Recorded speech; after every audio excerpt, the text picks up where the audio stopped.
Bueno, muchas gracias y gracias por la invitación a esta jornada. Yo les voy a hacer una presentación que está relacionada con la festuca y que, como ustedes pueden ver acá en el título, que es un poco extenso y no es recomendable, pero les voy a explicar por qué el título es así. Porque en realidad acá hay algo que se acopla del otro lado. Bueno, este título, que es un poco extenso, en realidad pretende dar un mensaje que es el siguiente: que mientras no consideremos que la producción de carne depende de al menos 4 factores, y esos 4 factores son el pasto, el manejo del pastoreo, los suplementos y el biotipo animal.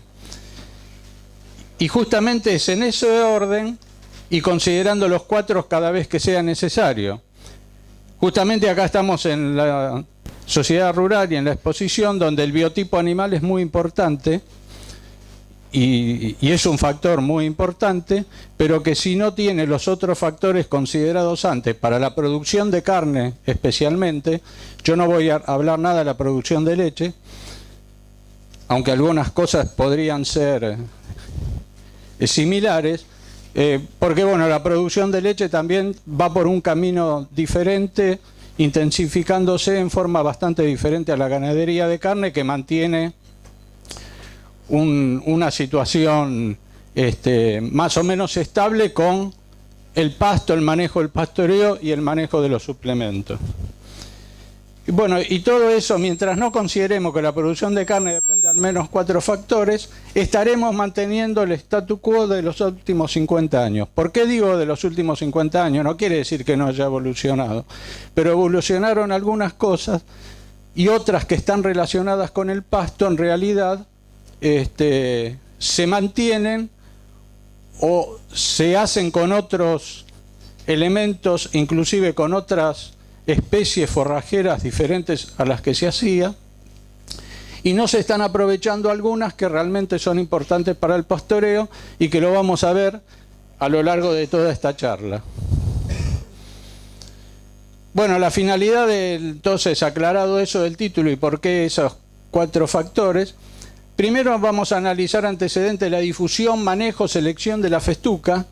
Son los 3 factores sobre los que siempre se trabajó y el INTA siempre trabajó. Lo que tiene que ver con la selección o con la obtención de nuevos cultivares es mi especialidad, pero yo también trabajé siempre en la parte que tiene que ver con pasturas en producción animal.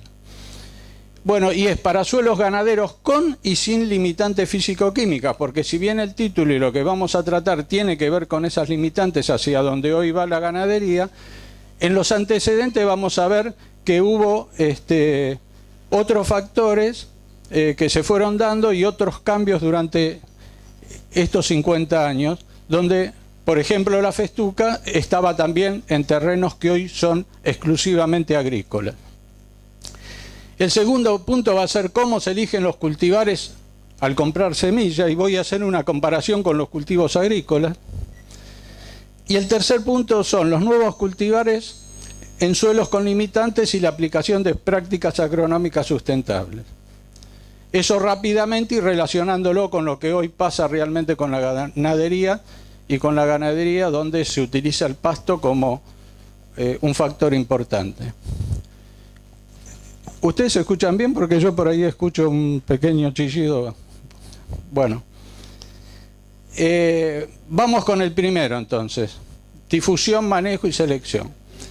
En realidad lo que pasó hace un poco más de... en la década del 70 en realidad, se inició en la década del 60, pero algo que se llamó el Plan Balcarce de Desarrollo Ganadero, se introdujeron variedades de festuca poco conocidas, sin control e infectadas con el hongo que produce la festucosis.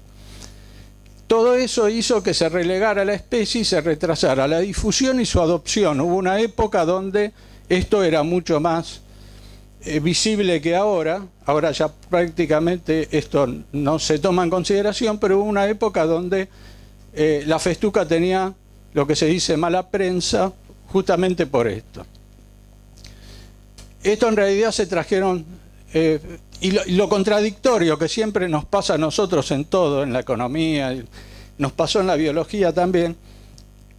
En la década del 50 el ingeniero Serrano en el INTA de Pergamino, introduciendo festucas de todo el mundo, obtuvo una población de esas que entraron, que la seleccionó, que fue el Palenque MAG, que fue la primera festuca de origen nacional.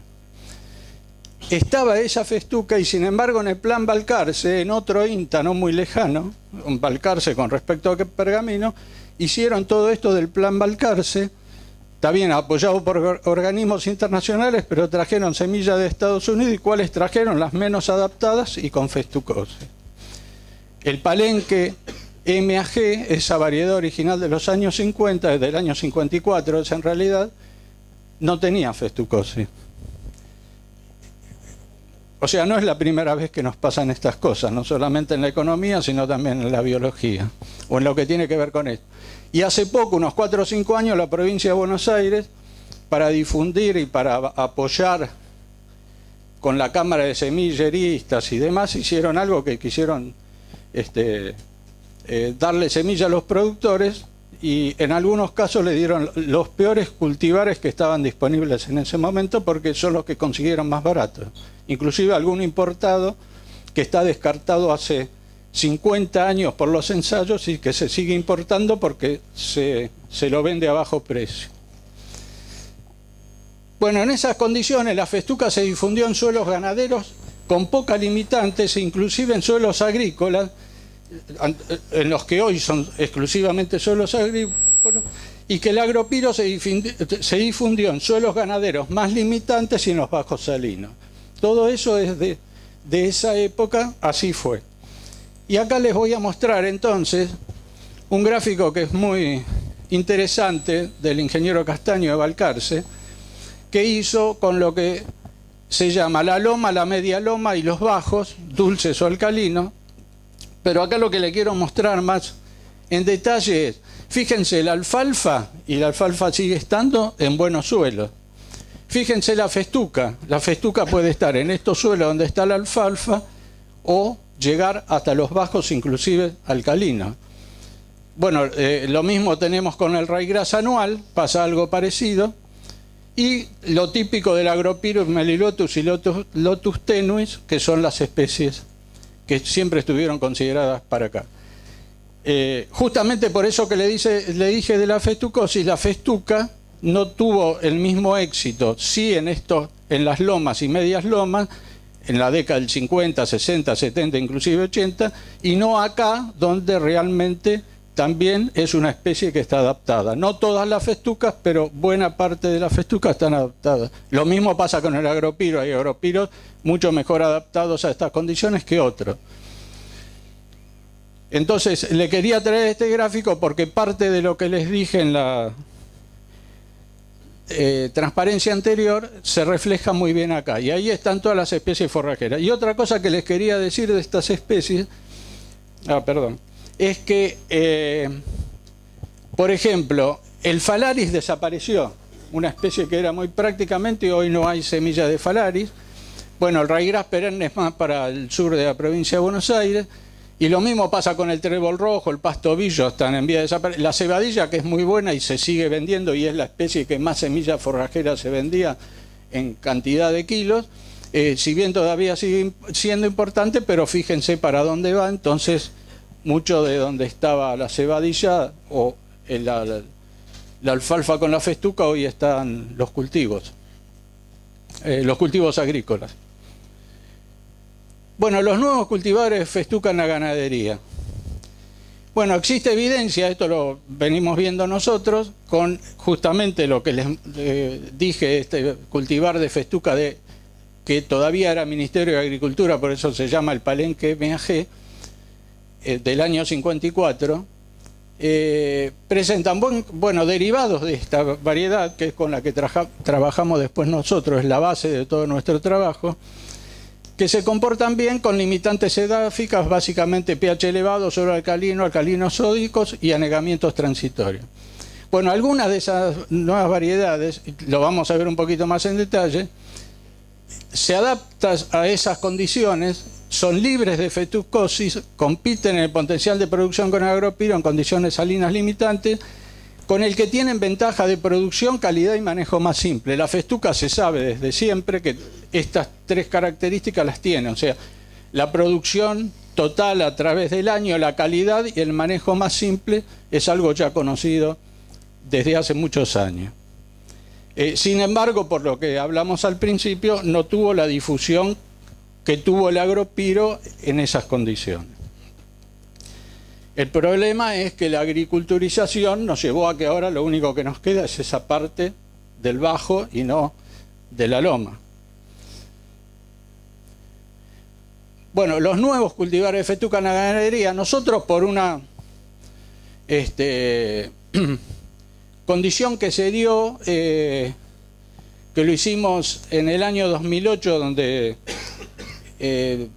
yo conocí a César Ojuez, con el cual empezamos a trabajar acá en el INTA de Bolívar, y lo hicimos con un cultivar de reciente aparición, que había sido hacía 2 años que lo teníamos, inclusive estaba como cultivar experimental, que es Brava INTA, que fue derivado del Palenque, también de esa población, el Palenque MAG, y que lo probamos en el establecimiento de la Catalina de Bolívar, porque todavía tampoco el campo experimental del INTA estaba en condiciones de ser utilizado por nosotros, en suelos con limitantes físico-químicas. La primera siembra se hizo en el año 2008 y se pudo comprobar el potencial de la ganadería de carne en los suelos con limitantes físico-químicas aplicando simultáneamente. Yo acá ya le insistí al principio y le vuelvo a insistir acá que todo tiene que ser simultáneo, porque si no, las ventajas o desventajas del cultivar no se aprecian si no se aplican los otros factores. Que es simultáneamente tecnologías de insumos, los cultivares y de procesos. Procesos prácticamente todo lo relacionado con el manejo de suelos, en este caso el manejo de suelos salinos y todo lo que se conoce sobre suelos, y el manejo del pastoreo, que es otro factor importante para que el cultivar pueda... Cultivar o variedad es lo mismo, perdón que no se aclaré al principio, pero en realidad cultivar es variedad cultivada, una contracción que se usa ahora modernamente, pero las variedades, lo que uno llama una variedad, sea de festuca o sea de tomate, es lo mismo. Es una variedad desde el punto de vista o un cultivar es lo mismo. Entonces, por eso es importante acá lo que tiene que ver con el manejo de todo lo que está relacionado con el suelo y el manejo de lo que tiene que ver con el pastoreo para que esas forrajeras, que vamos a ver qué características tienen en general, puedan funcionar y producir. El potencial productivo de cultivares de festuca. Bueno, si nosotros analizáramos...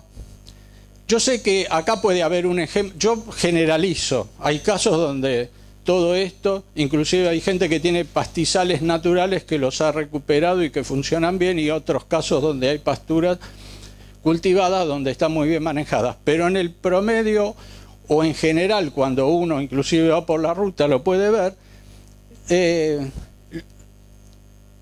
se puede pasar de 500 a 1500 kilos de materia seca forrajera, o sea, de especies que son realmente forrajeras, en pastizales degradados, porque nosotros los que tenemos en general acá son pastizales secundarios, o sea, de sucesión secundaria, eran pastizales que estaban adaptados al pastoreo de ciervos y de otros animales que no estaban los vacunas ni ningún rumiante en ese momento, se tuvieron que adaptar a al pastoreo de los rumiantes, y lo que hay en realidad es una sucesión secundaria, pero que a su vez, por sobrepastoreo y por otros factores, no solamente acá en la provincia de Buenos Aires, sino en toda la zona semiárida, esos pastizales están degradados.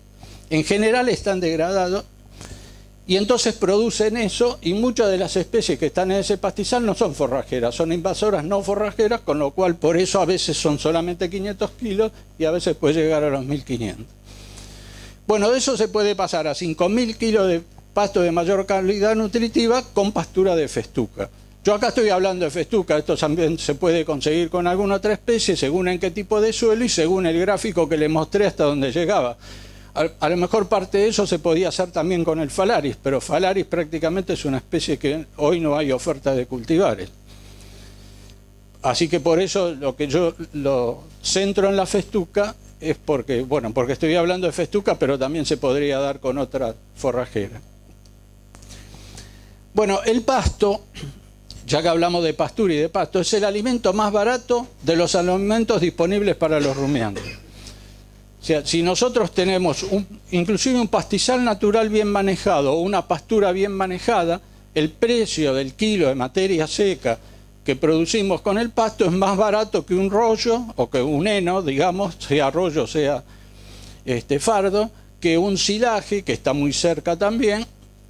Después le sigue el grano y después le siguen los suplementos proteicos y los demás, que pueden llegar hasta 10 veces o 15 según las condiciones, según el año y según el valor del dólar y según un montón de cosas, puede llegar hasta 20 veces. Bueno, pero nosotros en suelos con limitantes, eso de la experiencia que iniciamos con César Ojuez en 2008 y que después continuamos, y con nuevos cultivares bien manejados, hasta logramos tener 7.000 kilos de materia seca. Eso quiere decir que en un año donde no hay ni inundación ni sequía podemos obtener 7.000 kilos de materia seca. El promedio puede ser distinto. Si presentáramos un gráfico de barras podríamos poner los 7.000 kilos, pero si hacemos el promedio de 10 años tal vez estemos en 5.000. Pero podemos llegar, tiene un potencial de producción de 7.000 kilos de materia seca en esas condiciones limitantes, porque si vamos a Pergamino o a Balcarce podemos tener 15.000 kilos de materia seca, pero estamos hablando de condiciones muy limitantes y en suelos bajos. O sea, en el gráfico ese, en los suelos altos en la loma, en Balcarce y en Pergamino, la festuca en promedio de los cultivares más modernos rinden hasta 15.000 kilos.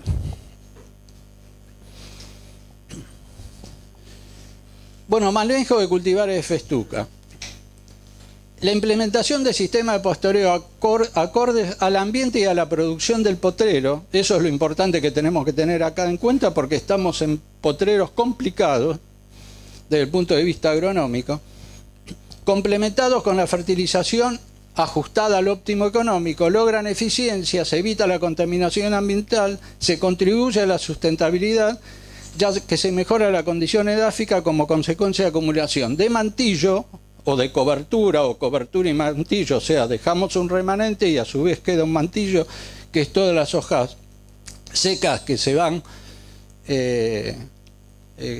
perdiendo como consecuencia del mismo pastoreo y de la senescencia de las hojas de esa mata de festuca, o por el efecto de las raíces sobre la estructura del suelo. Y acá lo interesante es el efecto de las raíces. La festuca siempre fue considerada como un cultivo en los suelos, en las lomas, digamos, como un mejorador de la estructura del suelo para después sembrar un cultivo atrás.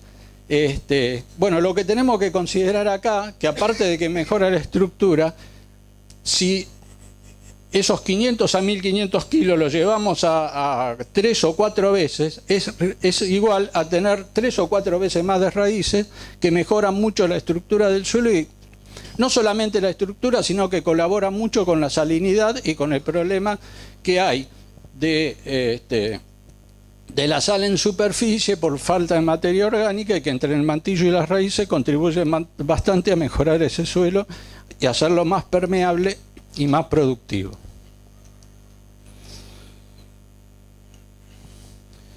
Bueno, plasticidad de adaptación de la festuca. Los cultivares de festuca en particular son un conjunto de plantas diversas, contrariamente al trigo, soja, girasol y maíz, los 4 cultivos que se dan en la zona, donde en el caso del trigo y la soja es una variedad que es una planta autógama y por eso todo el problema de la ley de semillas que se discute, siempre se discute el trigo y la soja porque son variedades que no son híbridos, que son líneas de una misma característica y todas las plantas de trigo, todas las plantas de soja son iguales entre sí, la variación está dada nada más que por el ambiente, pero son todos iguales. En los híbridos de girasol y maíz también, pero es una planta híbrida que todos los años hay que sembrar la semilla, esa es la diferencia. O sea, son plantas homogéneas que varían según el ambiente, tanto el trigo, la soja, el girasol y el maíz hoy. La que eran las viejas variedades de maíz, por ejemplo, de girasol, había plantas diferentes como hay acá en el caso de la festuca, porque desde el punto de vista reproductivo son bastante parecidas. Bueno, pero vamos al problema. Son un conjunto de plantas diversas, son todas diferentes, en competencia por los nutrientes, que son más escasos en suelos con limitantes. También las plantas de los cultivos están en competencia con los nutrientes, pero son, digamos, todas las plantas tienen la misma característica y pueden competir entre ellas, además en una densidad y en un espaciamiento que nosotros le damos cuando los sembramos. En diferentes sistemas de pastoreo, o sea, acá es mucho mayor complejidad que en cultivos agrícolas, que una vez que lo ubicamos y sabemos a la densidad que están o la distancia que están, después es una cuestión de que llueva, de que tenga más o menos fertilizante y nada más. Y esto genera distinto grado de estrés en las plantas, porque no es lo mismo la planta que tiene un estrés por sequía y se recupera de un cultivo, con la planta que además de tener el estrés de la sequía, tiene un estrés por el pastoreo. Cada vez que pastoreamos la planta y achicamos la altura, también se mueren raíces. La plasticidad de adaptación en la implantación y para la persistencia en esas condiciones determina la escasa disponibilidad de cultivares adaptados a suelos con limitantes. O sea, estos dos factores, la plasticidad que tienen para adaptarse, por eso decimos cuáles son los cultivares que se adaptan a esas condiciones. Y para que persistir a través del tiempo, tiene que tener una característica que la planta no sufra un estrés tal que desaparezca o no produzca más. En muchos casos dado por ese efecto del pastoreo, por eso la importancia del manejo del pastoreo y del remanente que queda. Bueno, les hablé de la persistencia de la festuca. La persistencia es el primer atributo a tener en cuenta para disponer de una pastura perenne productiva a través del tiempo. Ahora les voy a hacer una comparación bastante grosera, pero hoy no se busca que persista 30 años. Esas festucas que inclusive fueron introducidas por el Plan Balcarce, hay muchas que estuvieron más de 30 años en el potrero y siguen. Entre otras cosas, porque tenían festucosis también. Las plantas con festucosis son más rústicas y entonces, inclusive hoy se está pensando por biotecnología tratar de incorporar esa rusticidad a través del hongo que produce la festucosis, pero sin que sea tóxico, o sea, una combinación que solamente se podría obtener por biotecnología. Pero bueno, eso como una anécdota, pero lo que sí pasa es que en estos suelos con limitantes ya no podemos pensar en tantos años, porque antes podíamos pensar en 4 o 6 años, inclusive en la zona de Pergamino de Balcarce, para rotar con los cultivos, pero en realidad si la dejábamos 15 o 20, también la festuca pura, porque aunque la sembráramos con una leguminosa, después terminaba quedando la festuca pura, se podía tener más años. Hoy podemos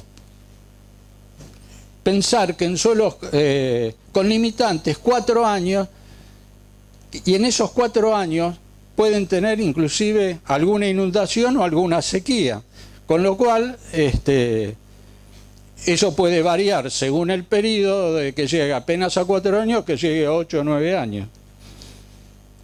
Entonces por eso yo les puse acá, entre 4 y 8 años sería la persistencia necesaria como para un sistema de estos, de que sea rentable y que produzcan en la cantidad que les dije, de unos 5.000 kilos de materia seca promedio, o unos 7.000 kilos de materia seca como máximo, o inclusive 4.000 kilos en determinados potreros.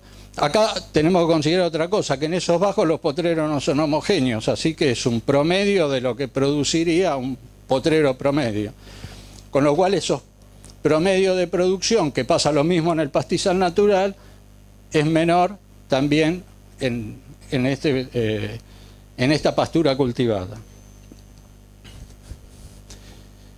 Bueno, y para la persistencia de la festuca, ahí en ese mismo campo y donde teníamos esta festuca de 2008, también pasó esto con la inundación. Entonces, si bien la festuca puede estar un mes bajo el agua y rebrotar y no tener problema, como lo observamos también en este campo, es otro estrés más que colabora que la persistencia sea menor o que se mueran plantas, las que están en peores condiciones. Pero la festuca también tolera inundaciones periódicas. Pero bueno, esto se los muestro como para agregar a esa persistencia, que esa persistencia entre 4 y 8 años, que sería lo ideal, llegar a cerca de 8 años para tenerla y después renovarla, se puede ver interrumpida o puede achicarse por condiciones como esta, que de hecho pasó después de los 8 años en uno de los potreros. Por eso también se los muestro. Espero que estas fotos no tengan derecho de autor, ¿no, Gonzalo? Porque me parece que se las diste vos. Ambientes edáficos y suelos con limitantes. Bueno, para esta introducción que dije que les iba a hacer y que tenía que ver bastante con lo que es el cultivar, el origen, el manejo, el pastoreo y demás, también está los ambientes edáficos y suelos con limitantes, que para ponerlo en un marco del partido Bolívar, hay 3 ambientes edáficos y por eso quise recalcar acá que la festuca bien elegido, o sea, un cultivar adaptado y bien manejada, tanto el manejo para mejorar el suelo como básicamente el manejo del pastoreo, bueno, de esos 3 ambientes se puede adaptar al ambiente más hostil, digamos. Bueno, tratándose de suelos con problemas hidromórficos y con poca vegetación, al empastarlos y manejarlos para acumular más materia orgánica se mejora el ambiente, que es lo que ya le dije, nada más que ahora se lo reitero, relacionando con esos ambientes edáficos y los suelos con limitantes, que son suelos hidromórficos. Si vemos algunos potreros hoy, veríamos que no podemos sembrar o tenemos que esperar al otoño, que es la época de siembra, pero que hoy si los quisiéramos sembrar no podemos porque tienen agua en superficie.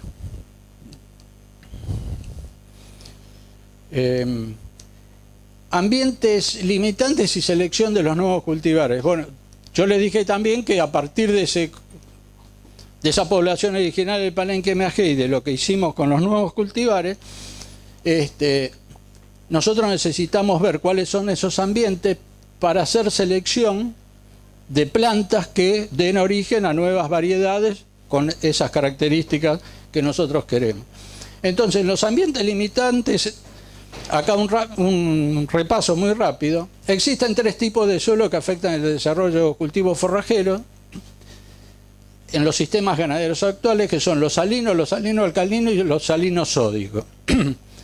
Los suelos con exceso de sal en la zona de crecimiento radicular provocan alteraciones de crecimiento y desarrollo de las plantas, eso que aparte de que son plantas de una población que son diferentes entre ellas, tienen estas condiciones también alrededor de las plantas.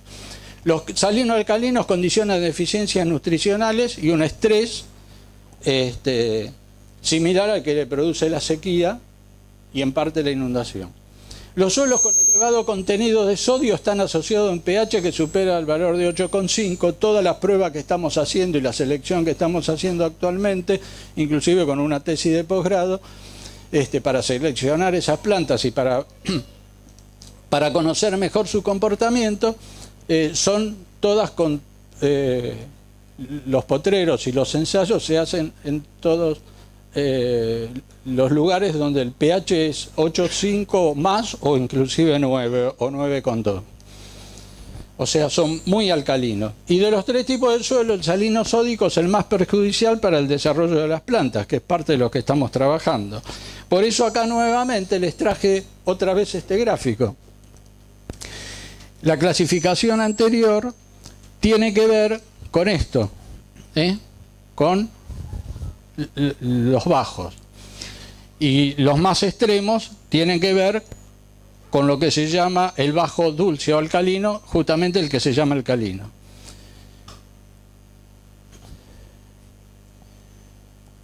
Y en la evaluación de estos cultivares, ¿cómo se evalúan para ver si están adaptados o no adaptados? Bueno, para eso hay que evaluarlos, y lo hicimos en el potrero de 2008 y después con otros cultivares experimentales. Fueron evaluados primero en pastoreo, pero para pastoreo se fijaron pautas de manejo, o sea, cada cuántos días o a qué altura o hasta qué altura de pastoreo, qué remanente se dejaba. Se monitoreó la evolución del suelo, qué pasaba con el suelo que estaba blanco en el momento de la siembra por las sales y qué pasaba con la acumulación de las hojas senescentes, el mantillo, y qué pasaba con la penetración de las raíces, porque la festuca en esos suelos altos del gráfico puede llegar la raíz hasta 3, 4, 5 metros, pero eso no lo puede hacer en un suelo con estas limitantes. Con lo cual la planta se tiene que adaptar a otras condiciones, por eso en vez de producir 15.000 kilos, produce la tercera parte o a lo sumo la mitad. Y además de eso, como ya vimos, tienen periodo de sequía y de inundaciones. Esto que estamos evaluando tuvo más de un periodo de sequía y más de un periodo de inundación. Complementariamente se determinó en esas condiciones que tenía como antecedente el agropiro como cultivo forrajero. O sea, lo que nosotros queríamos demostrar también lo hicimos en Potrero, donde previamente tenían agropiro, para ver si esa hipótesis de que la festuca puede figurar, puede estar ahí como lo muestra inclusive el gráfico, igual que el agropiro, no había sido demostrado con cultivares o con nuevos cultivares, o nunca se había demostrado eso, porque generalmente en los ensayos, inclusive que hacíamos en el INTA, siempre se utilizaba el agropiro. Pero bueno, otra característica que tenía entonces era que el antecesor era agropiro, y la producción media de forraje durante los 8 años, de las cuales le dije los promedios y los máximos salen de esos potreros, o sea, fueron medidas considerando también la carga animal, la cobertura y el efecto del remanente del forraje post-pastoreo, porque cuando salen los animales uno tiene que ir a ver qué pasa y cómo quedaron los macollos y cómo quedaron las sales y cómo se integra la materia orgánica que se produjo por efecto del pastoreo, de la senescencia de las hojas y del bosteo.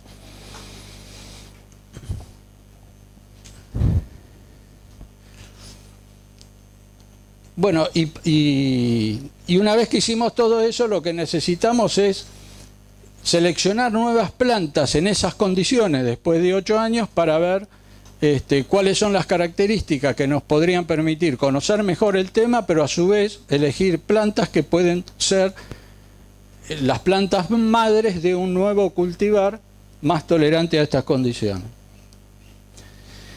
Por eso acá les puse... se caracterizaron plantas, que en realidad son los genotipos, lo que le llamamos dentro de un cultivar, pero son plantas diferentes de festuca en suelo salino, que permitió identificar simultáneamente los genotipos estos de las plantas mejor adaptadas a condiciones salinas y de buena producción de semilla en condiciones no salinas. Porque la festuca, la semilla de festuca, la producción de semilla de festuca para que sea rentable se hace en campos agrícolas o en campos de determinada fertilidad, porque la producción de semilla tiene que ser alta, tiene que producir más de 600 kilos de semilla por hectárea, y entonces la producción de semilla se hace en condiciones no salinas, por ejemplo, digamos en pergamino. Entonces tiene que tener un buen comportamiento en estas condiciones, pero una vez que se forma la nueva variedad tiene que tener una producción de semilla que por lo menos rinda 600 kilos en condiciones estándares. Bueno, no entraremos acá, lo que le dije, que hay una tesis de posgrado desarrollando todo esto ahora en este momento y en el campo, pero la información que surja de ahí puede utilizarse para generar nuevos cultivares mejor adaptados a esas condiciones limitantes y con pautas de manejo aún mejor ajustadas por características morfofisiológicas, o sea, todas las características que tiene la planta, como emite macollos, en qué momento, qué efecto tiene en determinado momento del año, la concentración, el pH y demás. Todo eso nos va a ayudar a tener, todo eso se está midiendo. Mañana hay una medición, por ejemplo, exhaustivamente. Durante 4 horas hay 2 personas contando macollo y midiendo todo esto que yo les digo. Por eso no vamos a entrar en detalle de esto, que a ustedes los puede aburrir, pero eso se hace para tener una nueva tanda de cultivares mejor adaptados que los que tenemos hasta ahora. Lo que nos quedó claro que toda la descendencia del palenque MAG, de ese viejo cultivar que había sido obtenido en la década del 50, funciona bien para estas condiciones, según el gráfico de Castaño que lo vimos 2 veces. Bueno, ahora voy a ir un poquito más rápido. No sé, Gonzalo, ¿qué me toma el tiempo? No está. Bueno, ¿ya estamos? Ahora voy a ir más rápido. ¿Cómo se eligen los cultivares al comprar la semilla y por qué es importante tener en cuenta esto que les mostré para saber de que hay cultivares que están bien adaptados y otros que directamente son descarte de Estados Unidos que vienen y se venden más barato, pero en realidad es tirar la plata? Y entonces para eso les quise hacer una comparación y otra vez los que trabajan bien, los que compran buenos cultivares y demás no se sientan afectados, pero generalmente comparándolo con la parte agrícola, fíjense lo que pasó. Muchos productores hacen con las pasturas y en particular con la festuca, se lo hago en comparación con los cultivos agrícolas. Por ejemplo, en la siembra, si es un cultivo agrícola, elige el cultivar conocido de punta y probado por él mismo. No solamente probado por él mismo, inclusive si se lo compra al vecino, una soja, un trigo, que no es un híbrido, él sabe cuál es el mejor cultivar y inclusive lo vio a través del alambrado cuánto rinde y sabe inclusive cómo funciona. Si va a comprar en general un cultivar de festuca, lo compra por precio y sin conocimiento de la performance. Por más buena voluntad que tenga, no tiene una comparación del vecino que dijo, saqué tanto de soja, no le puede decir lo mismo cuántos kilos de carne produjo con él. La implantación, en el caso de los cultivos, utiliza maquinaria y prácticas conocidas con valor agregado, le pone todo, arrancadores, todo lo que haya se lo pone. Utiliza, en el caso de vamos a la festuca, pero a las pasturas en general, maquinaria de baja precisión y prácticas con poco valor agregado. Hay anécdotas para contar de esto, pero bueno, no nos vamos a detener. Monitoreo. En el caso yo le dije las pautas de manejo de las pasturas, acá sería una cosa equivalente. Recorre el cultivo y aplica prácticas de manejo recomendadas, inclusive tiene alguien que le monitorea el cultivo.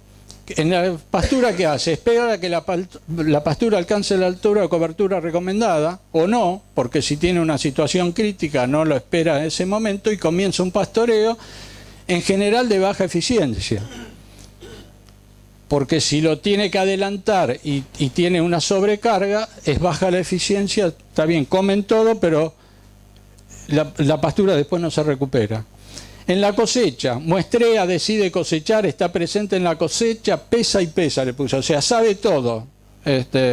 Comemos un asado junto y te cuenta hasta el último detalle de los kilos que sacó comparado con el año anterior, con todo.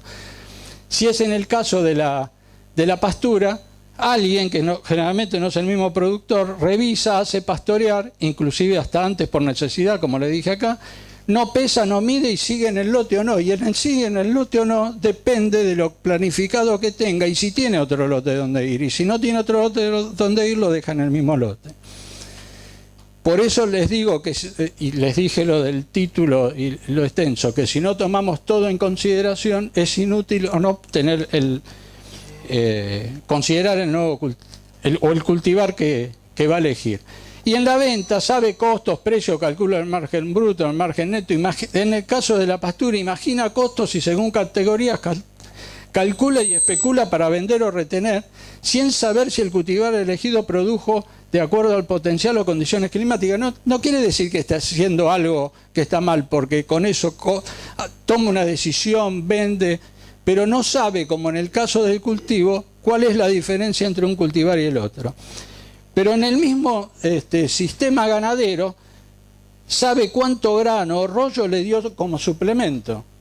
Por algo el maíz de consumo interno, el más utilizado de todo el consumo interno, desde la molienda seco, la molienda húmeda donde se saca la fructosa que tienen todas las bebidas dulces, digamos, o la producción de cerdos, pollos y ganadería, la que más maíz consume es la ganadería de carne y de leche.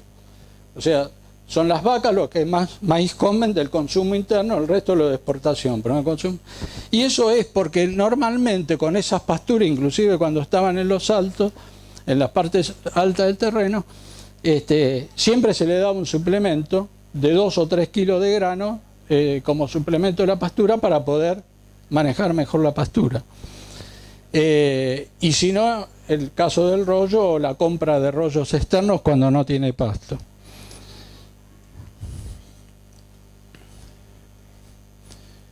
Bueno, acá voy rápido para decir que el cultivar y el manejo registrado, o sea, sabe todo lo que hizo, saber todo lo que se hizo durante el pastoreo, aún en condiciones de manejo deficiente, el único factor que actúa diferenciando es el cultivar. Supongamos que hacemos todo, lo sembramos, no sabemos mucho de eso, pero lo utilizamos. Si el cultivar que utilizamos era malo, no adaptado, susceptible a factores bióticos o abióticos, o sea, a enfermedades o a cualquier otro problema, tolerancia a la salinidad, y poco persistente, el margen neto fue sensiblemente menor, pero lo ignoramos o imaginamos que algo malo pasó. Cuando le decimos, no, yo compré me vendieron tal variedad de festuca, pero no me fue bien. En cambio, si el cultivar era bueno, adaptado, tolerante a factores bióticos y abióticos, persistente y de buena performance, lo notamos, pero no sabemos realmente cuánto aportó en producción, salvo en cuestiones cualitativas. Sí, era un cultivar muy sano, producía mucho, puse tantos animales y demás, pero no lo tenemos medido. ¿Esto para qué lo digo? Sobre todo para comparar por qué no se toma en cuenta tanto el cultivar y por qué al irse la ganadería a los campos bajos, todas estas mediciones, como que muchas de ellas se dejaron de lado porque lo que aporta al sistema y se tiene más en consideración es el cultivo agrícola y la ganadería se concentró en estos campos bajos. Y porque el rol que tienen las pasturas en el ciclo ganadero, bueno, la cría depende del pasto, inclusive la vaca madre, que incluye a la vaca madre y al destete, pero hoy sabemos que en la cría también se le dan suplementos de silaje o heno, pero bueno, eso cuando estaban los campos altos eso no pasaba. Y la recría es la etapa que depende más del pasto. O sea, nosotros podemos encerrar animales, podemos darle muchos suplementos, más grano y demás, pero no lo vamos a encerrar durante un año. Toda la recría la tenemos que hacer exclusivamente con pasto. Entonces necesitamos estas pasturas, no es que podemos reemplazarla por otra cosa.